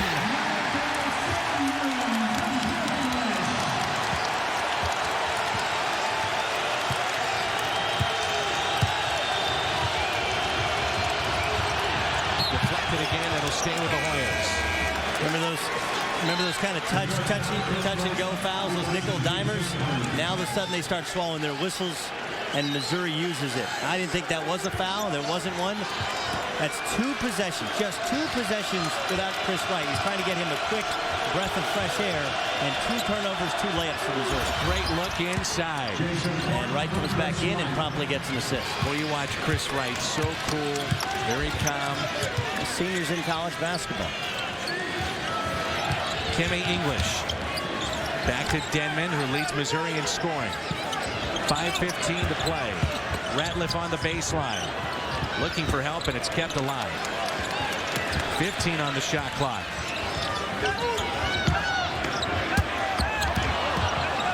Knocked out of bounds. 9 on the shot clock. It'll stay with Missouri. Substitution. Julian Vaughn back in for Georgetown. What a ball game, huh? Fantastic. And both teams going with their best lineups. The only change to that lineup from Missouri now is Lawrence Bowers replacing Safford at the 4. Down to 7. English. Nice lead. Oh, what a pass to Ratliff.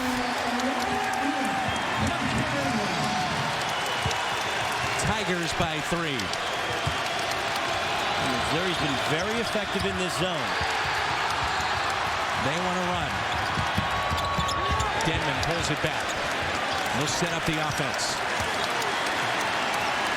So that's where perception of Missouri is not reality. They do run some good offense. Inside, Timmy English.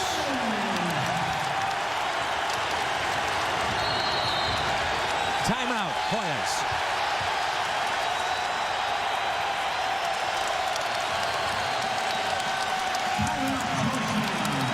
So you get another steal in your Missouri. You push the basketball up the floor. You get it. We freeze it right here.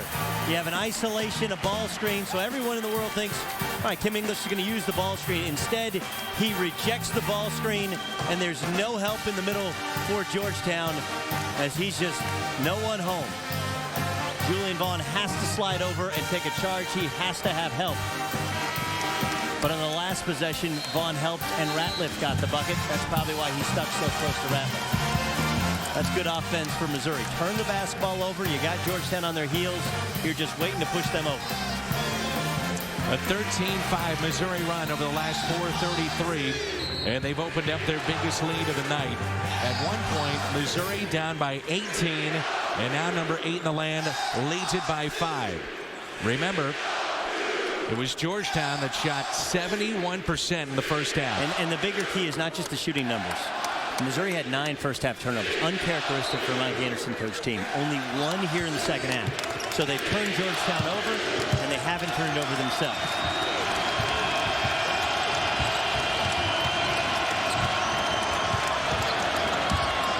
Here's Freeman. Leans in and count it.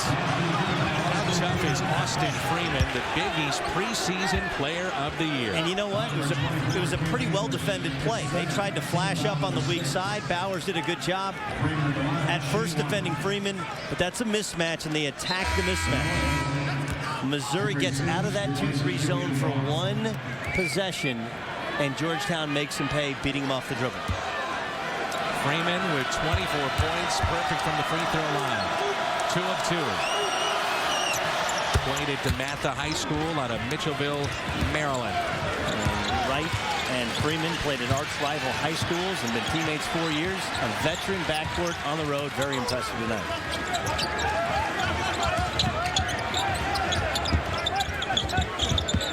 Here's Ratliff. Solid game tonight for Ricardo Ratliff. 15 on the shot clock from Mizzou. English for 3. No, they forced it. Freeman to the goal. Lays it up and in. Austin Freeman has tied it up at 85. Strong.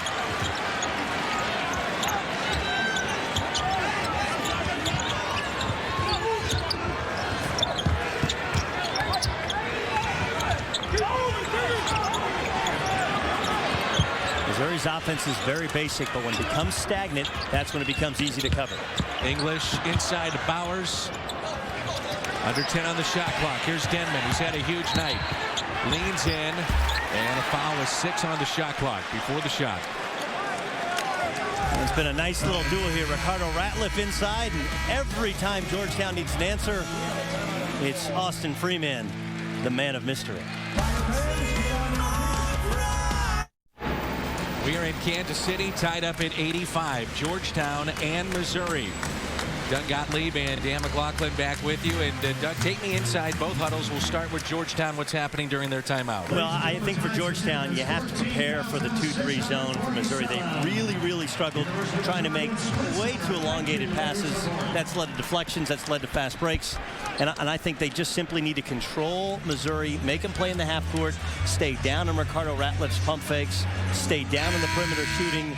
And I think if you limit Missouri to 1 shot and don't turn the ball over, you can stop their offensive thrust. As for Missouri, you want to make a couple free throws here, and then you want to continue to be active. Look for those deflections. Limit Georgetown to 1 shots. The one thing that's hurt them in the second half outside of Austin Freeman has been second shot opportunities. They have 7 offensive rebounds. At the line, Marcus Denman. What a ball game he has had. Denman 9 of 11 from the floor, 5 threes tonight, and now 1 of 1 from the free throw line. It's added up to 24 points and now a lead for Missouri. Gets them both.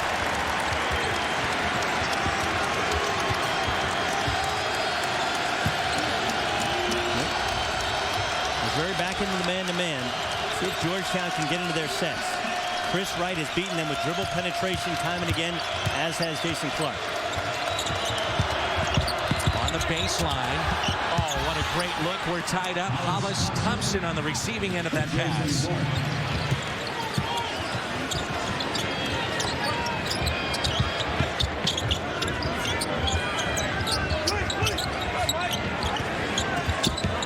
Here's Bowers. The left elbow. English, the fadeaway, short from the baseline and pulled in by Henry Sims. See what I mean? You keep him in front. English doesn't look like he wants to shoot a three. Denman looks like the guy who wants to take jump shots. Everyone else from Missouri wants to drive, or Bowers wants to score inside. If Georgetown can keep him in front, limit him to one shot, Missouri's relatively ineffective at the half-court offensive end. 2 minutes to play.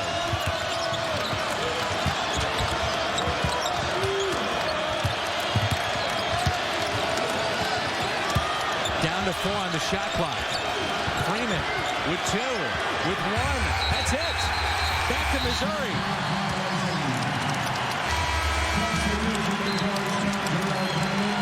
Not a terrible possession. I know you say, well, you didn't get a shot up, but you also didn't turn it over. And so now Missouri has to come back into the half court. Not a good possession, but not a terrible possession, because a long shot in a carom or a turnover really, really kills you. Tied up at 87. You're just joining us. We're at the Sprint Center in Kansas City. Doug Gottlieb, Dan McLaughlin. 2 undefeated teams. Missouri at one point down by 18. And now we're tied. Bowers inside for the lead.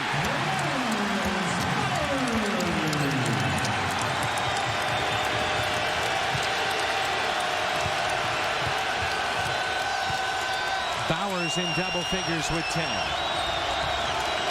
Huge possession here for the Hoyas. 60 seconds to play. Under 15 on the shot clock. Clark spinning in the lane. The defense by Denman. No good. Tipped. Missouri's got it. Dixon to Denman. Denman inside and it drops. Missouri by 4. Timeout Hoyas.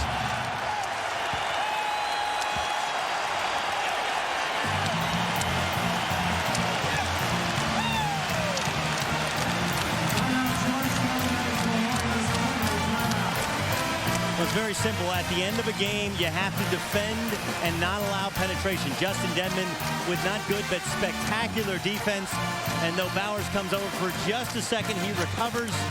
And because you limit to one shot, now all of a sudden it triggers the Missouri transition game, which is as good as any in the country.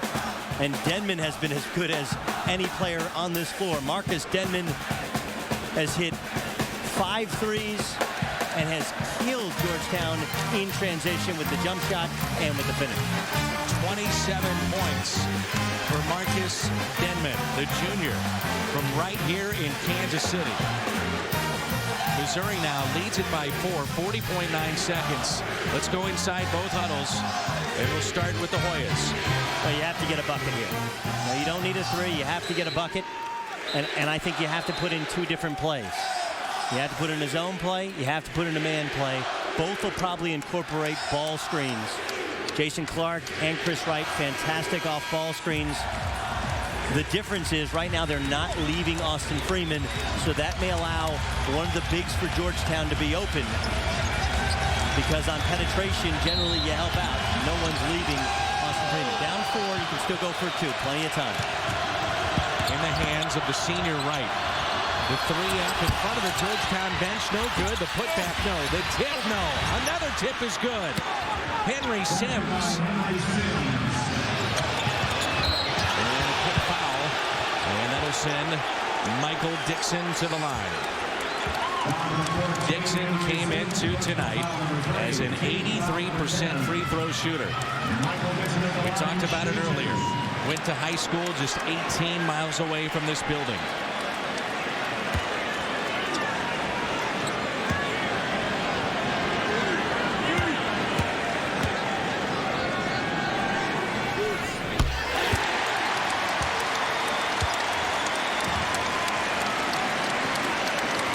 Look for Georgetown to have a handoff play where Chris Wright drives at Austin Freeman or drives at Clark in order to get a quick 3. Hit them both. Big for Dixon and the Tigers. 2 things you want to do when you play at home. You want to look clean. You notice Justin Denman just got his hair, got the rows all cleaned up. okay? And you want to win. Make a big play. And all the Kansas City kids tonight, 3 of them on Missouri's rotation, have all played very, very well. Coming up next, it's College Football Live. Right here on ESPNU. I love the discussion in college football where every game matters as if college basketball games don't matter. Don't tell all the 16,000 here tonight. That's beautiful. It's a great snapshot of 2 ranked teams, where they are now and where they need to grow. I think Mike Anderson and John Thompson learned a lot about their teams. Anderson has found a lineup. Ratliff's obviously his guy inside. Dixon is his guy at the point. Denman at the wing. English, who's been a little bit in the doghouse, is out of the doghouse. And either Bowers or Stafford at the 4. As for Georgetown, they're still searching for bench help. Georgetown needs buckets in a hurry. Right all the way. Lays it up. No good. Bowers with it. Fouled immediately. Bowers had been to the line more than any other Tiger this season. Coming into play tonight 24 times. He was 17 of 24. Lawrence Bowers will be at the line. Shoot 2. 10 tonight for Bowers. And even 19 seconds to go.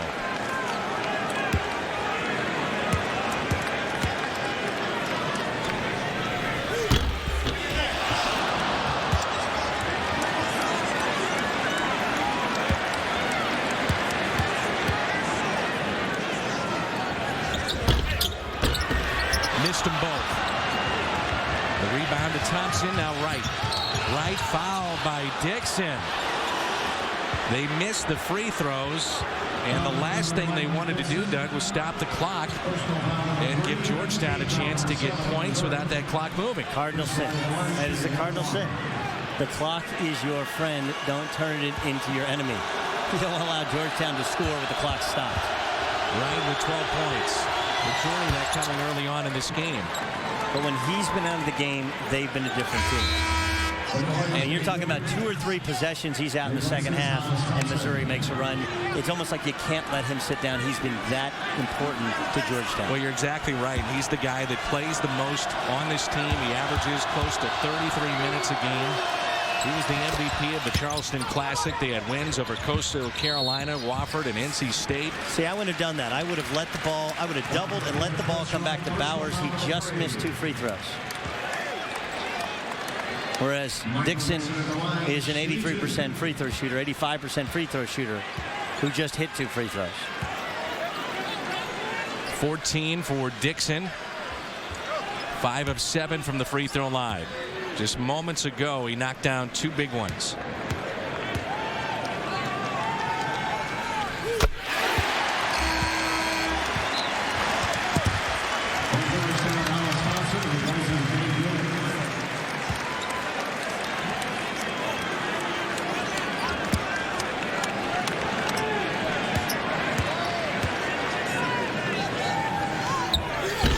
Missed it. A 3 can tie it up. For the tie. No good. Loose. English trying to keep it alive. Right for the tie with 2 seconds. Got it! 0.3 on the clock, and we're tied up at 94. The second effort kept it alive, and Georgetown sends this to overtime.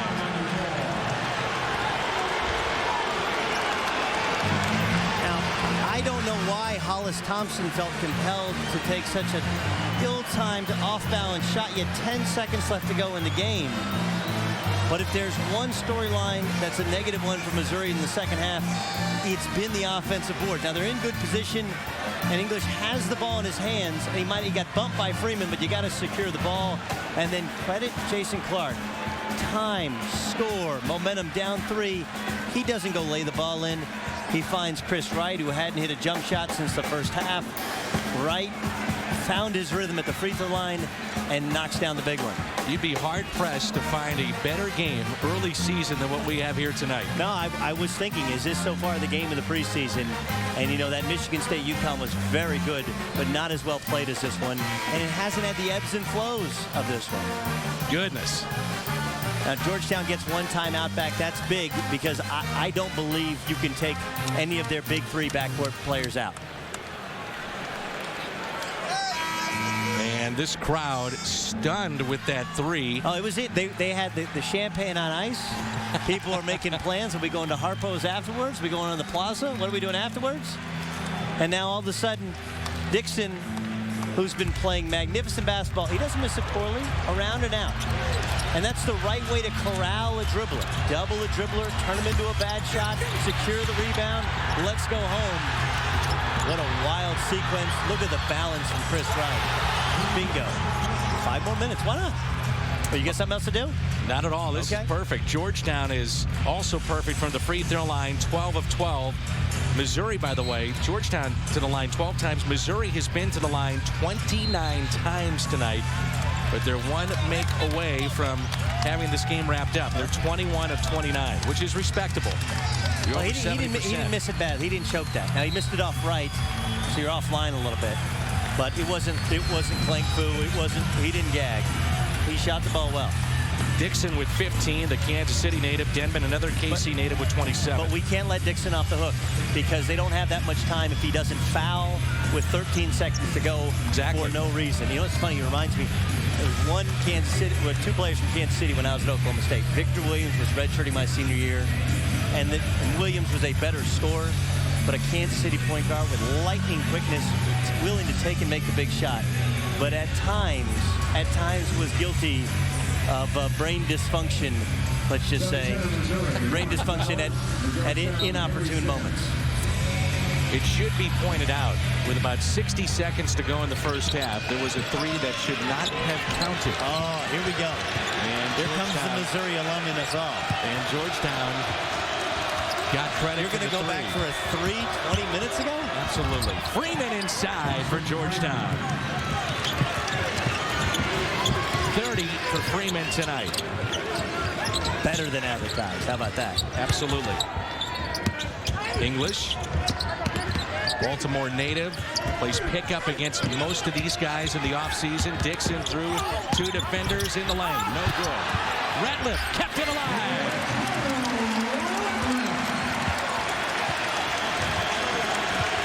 For Ratliff tonight.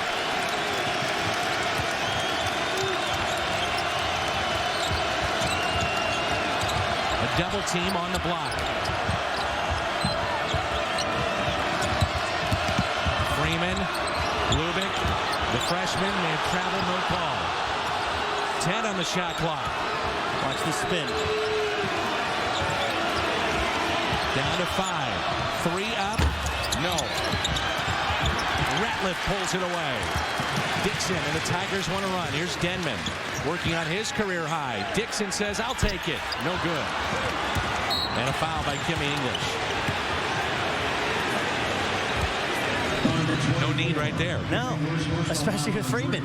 Now, a guy who's gassed, you give him a chance to catch his breath, get his rhythm, hit a couple jump shots. I love the way Dixon throws the ball to the floor. Hardest thing to teach young point guards to do is throw the ball to the floor. He does a great job of throwing up the floor. But there's no need for the three, even when you have rhythm, even when you have momentum. And then the English foul.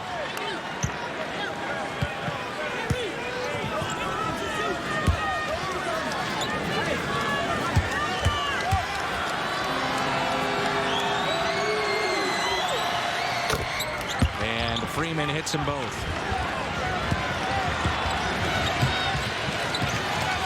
Well, there's so many things you could point out in that final minute of play that has sent us to overtime. Ratliff playing big here in the OT. He's even called for the ball. He wants the ball.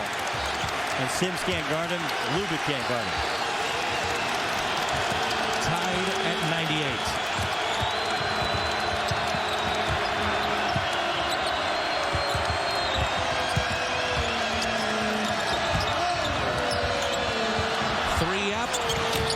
Georgetown hits another. Jason Clark. 20 for Clark tonight.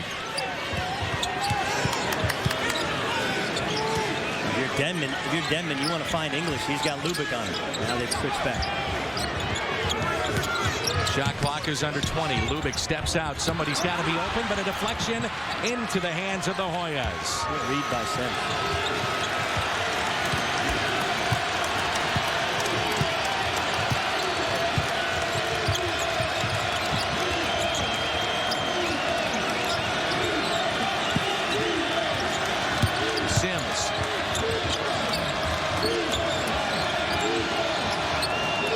The shot clock.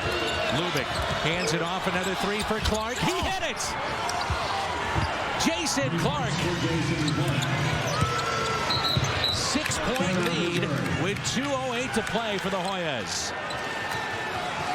Clark with 23 tonight. Well, both are off of pure Princeton sets. We told you the rule in Princeton offense is you dribble at and go back door. But behind it is the replace from Jason Clark. And because his man had to help on the backdoor cut, now all of a sudden he's open. And then on the other side, in the next possession, Lubick handling the basketball. Another handoff to Jason Clark. You go under the screen, he makes you pay. Fantastic execution from Georgetown. And because they've kind of elongated their offensive possessions, they haven't allowed Missouri to catch a breath defensively, and the second that there's been a lapse, Jason Clark has made him pay. Well, let's talk about this possession upcoming now for Missouri. This is huge for them, and what they have to do, they've got to get points on this possession. Yeah, I would still go inside to Ricardo Ratliff. I mean, it does not feel like anyone from Georgetown can guard him, especially when he's at the low block. And he would have 3 more buckets if he didn't try and dunk the ball in the first and second half when he missed 3 dunks. Ratliff has been a relatively unstoppable force. Denman scored more in transition. English, frankly, doesn't look like himself, partially because he's been out of transition. I think you got to get the ball to Ratliff inside, play inside-out basketball. Just get a 2, just get momentum back, and then dig in with a full-court press. Well, you have to wonder why Missouri is in this spot. A missed free throw, and here we go at the final seconds of regulation. A missed shot. Kimmy English trying to keep it alive, throws it back in for the tie. You bet. Chris Wright. And missing in that, and the time only permits us to show you so much, is Georgetown, after 2 made free throws, 2 missed free throws from Lawrence Bowers, where it was 4 and could have been 6. Georgetown was fouled just past half court by Michael Dixon. Yep.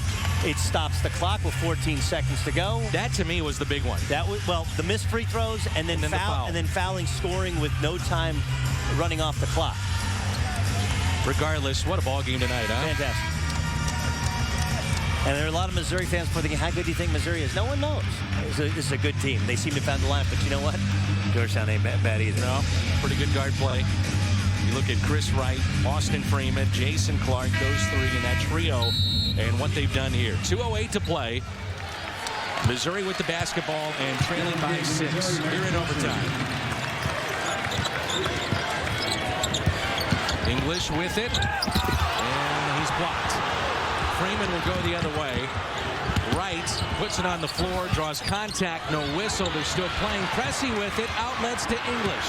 English all the way in.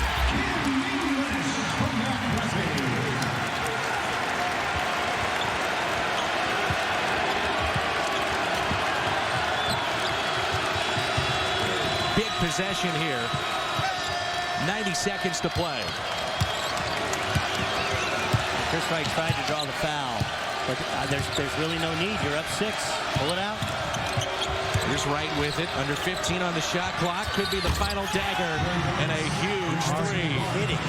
Clark again. 26 on the night. And what an overtime session he's had. And if not for his pass, they wouldn't be in overtime. 9 in overtime. 1 minute to play. English inside the arc, no good. Georgetown with it. So now you should foul Sims before he passes it.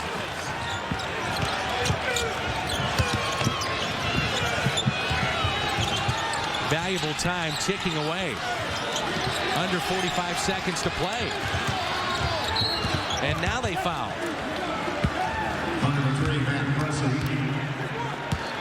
About 15 seconds, Doug, went off the clock, and then they decided to then commit the foul. Well, the only adjustment you could make there is you double off of one of the bigs for Georgetown and make Lubick a freshman or Sims make the free throw. Outside of that, I mean, you really don't want to foul Chris Wright, and now you see why. And Wright at the line with 18, 67% free throw shooter. 8-point lead with 41 seconds to play. But he's 3 for 3 down the stretch. Make that 4, plus he hit the big 3 to send it to OT. Michael Dixon into the ball game for Missouri.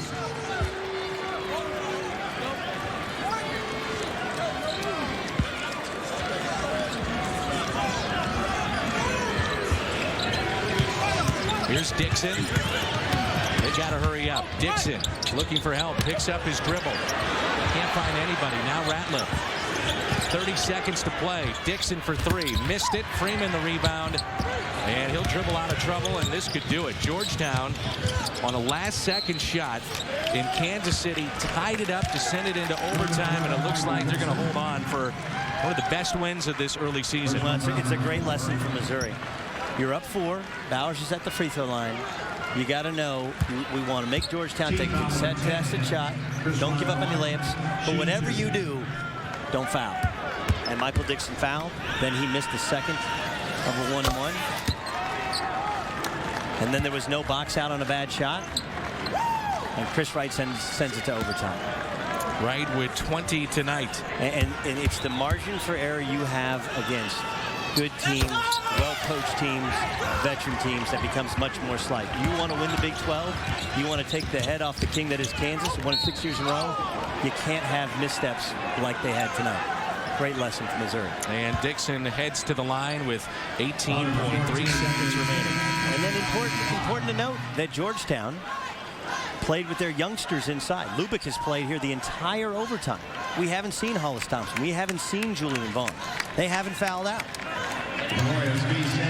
We remind you that Georgetown will be in action against Utah State. You talk about a different look in how you play Missouri and then Utah State. And that'll be a hard-fought game, and that'll be on the U this weekend. It will. Stu Morrill does an amazing job with his team. Ty Wesley, the senior. Dixon hits the free throw. 16 for Michael Dixon. Quite a win for Georgetown. Wow.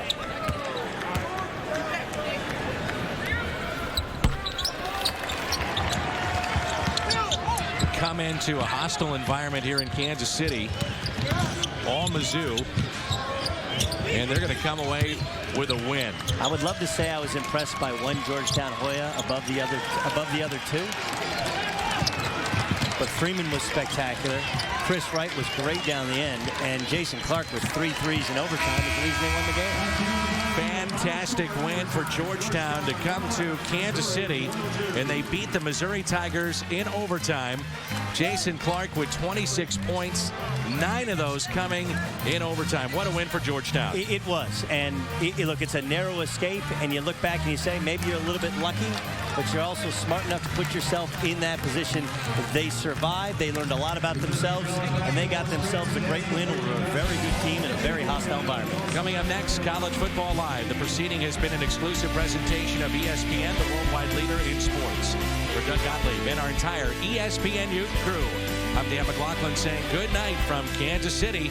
Georgetown in overtime remains undefeated.